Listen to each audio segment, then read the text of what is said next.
Қайырлы күн қыздар, менің арнама қош келдіңіздер. Сіздер мен Айгерім.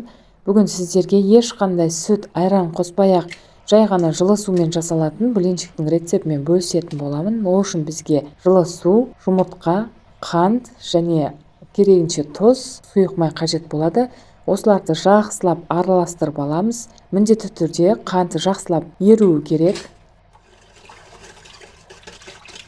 Жақсылап араластырып болған соң қажетті ұнымызды ситадан өткізіп аламыз. Және бір шай қасық разрыхитель салып жақсылап араластырамыз. Ешқандай түйіршік қалмауы керек. Дәл осы видеодағыдай сұйық болады. Енді алдын ала қызып тұрған табамызда екі бетін қызартып пісіріп ала береміз.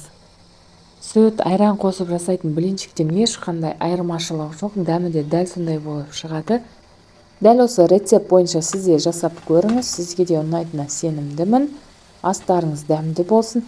Егер де менің арнама тіркелмеген болсаңыз, тіркеліп алуды ұмытпаңыз. Алдағы уақытта көптеген рецепттер салатын боламын.